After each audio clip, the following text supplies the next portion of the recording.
Alright everybody, how we doing today? It's time to cover China again, folks. This doesn't get old. Reuters. Fresh headache for China after Hong Kong Democrats rout pro-Beijing candidates. After months of sometimes violent unrest in Hong Kong, sometimes violent, an election with record turnout handed a big victory to pro-democracy local district council candidates, posing a new conundrum for Beijing and adding pressure on the city's leader.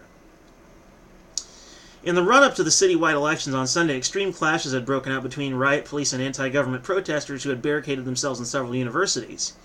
The standoffs were stoked in part by the death of a protester after a fall and the shooter of another by a policeman at point-blank range.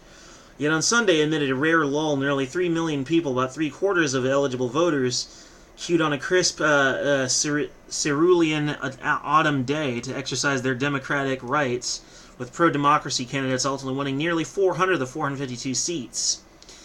In the last election 4 years ago, they won just 100.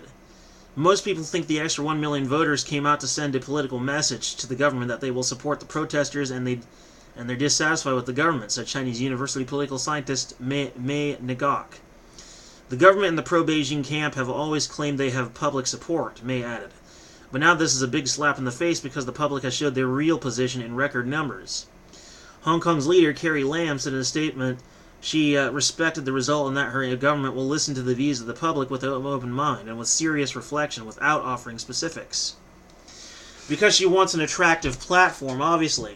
I think if she were to provide truly specific information, the Chinese government might object. The Communist Party would definitely have something to say about it.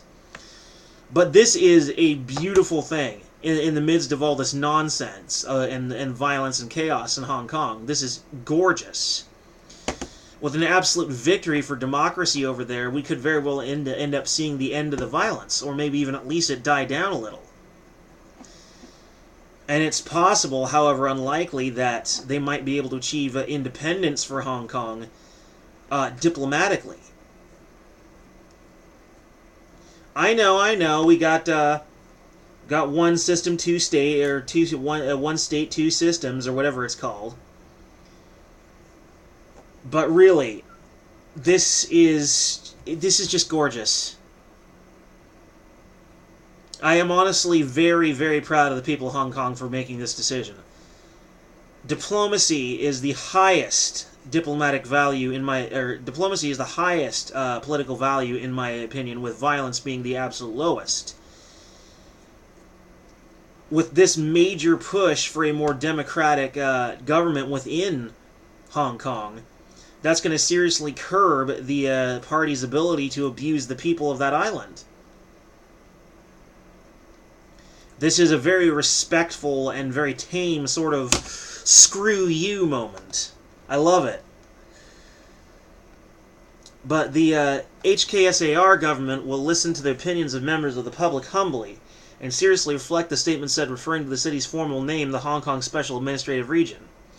District councillors lack political heft and deal largely with livelihood issues. But taken as a block across Hong Kong with their own offices, funding and network, some say, they provide the Democrats with an extra lever with which to influence policies even as the protests rumble on. Vote of no confidence. Lo Kin Hei, a pro-democracy district councillor who was re-elected, said the vote was in effect a vote of no confidence in the political establishment, including Hong Kong's leader, Carrie Lam, and key Chinese officials such as Zhang Xiaoming, head of the State of Council's Hong Kong and Macau Affairs Office. Lo says that district councillors with around 1 million or 127,000 in funding each year could provide resources to help the protesters' movement momentum to be sustained. In the pro-Beijing camp, there were soul-searching and bows of apology from leaders of the main DAB political party. DAB political party, with leader Starry Lee offering to resign. Stanley Ng Chao Pei, a Hong Kong delegate to China's National People's Congress, whose trade union members ran as candidates, told reporters it had been an unfair election. Ng called on the government to respond with effective policies to address the deep splits in society and for effective measures to end the violence. So apparently there's already a certain amount of derision coming from the communists to the Democrats. Go figure. Of course they're not going to support democracy. They oppose democracy by their very ideology. However, at least they're actually just talking it out. But I would not surprise it won't be long before they attempt political sabotage in an attempt to make the democratic politicians in Hong Kong appear unsavory to try and win the people back. But I really don't think it's going to work. The people of Hong Kong have been wronged by the communists. They have been severely wronged. Any attempt by them to try and besmirch the Democrats is probably just going to turn sour. Lam's room to maneuver, however, remains very limited according to a voice recording obtained by Reuters this summer, though she has stressed a need to first end the violence and halt the chaos. Some observers said she would now face more pressure to respond to the protesters' demands, which include democratic reforms and an independent inquiry allegations of police brutality. Police tactics in dealing with the protests have been widely seen as one of the major drivers for the clashes, but the government has so far said existing police oversight mechanisms are sufficient to handle complaints. Hong Kong returned to Chinese rule in 1997 amid the promise of a high degree of autonomy, though the erosion of freedoms by China have stoked broader resentment and fueled the current political crisis. The likelihood of Beijing offering any new concessions in the short term remains slim, observers say, given the tough line taken so far. Of the protesters' key demands, the government has so far only responded to one. In September, it formally withdrew the extradition bill that sparked the first protests. China's top legislature said last week that Hong Kong courts have no power to rule on the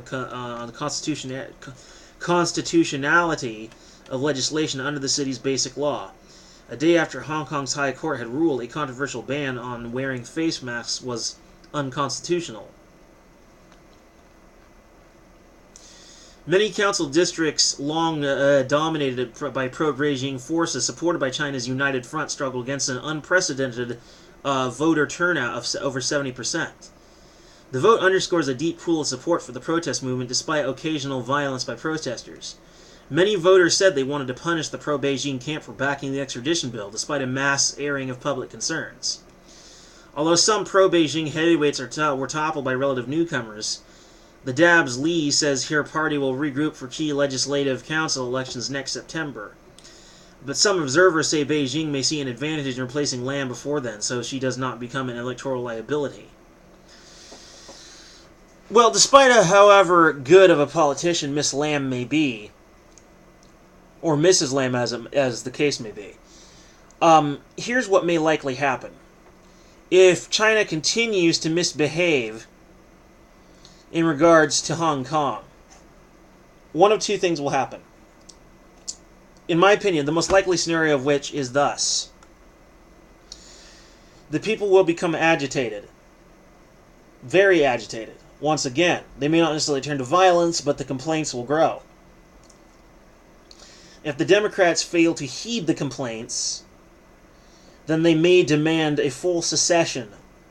If they secede from China, then there will be a war of independence.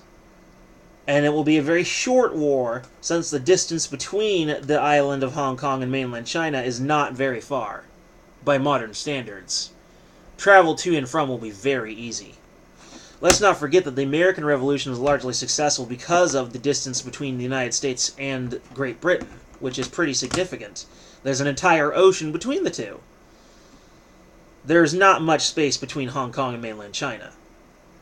It would take something pretty significant to fend China off. And it wouldn't be for long. It wouldn't last. There would be constant warfare. Near constant. Scenario 2, the tension rises, the Democrats do address it, and an increase in police oversight becomes a thing. This is the scenario I think would be best.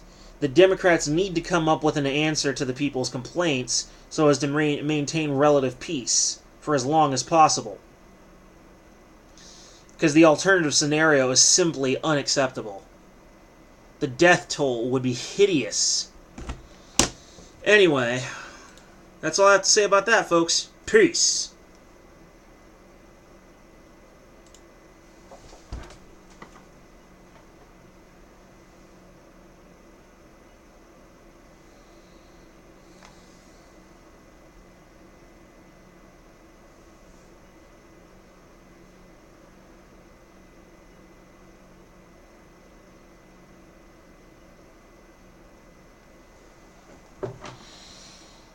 I was going to say something else, but I guess I couldn't think of anything else.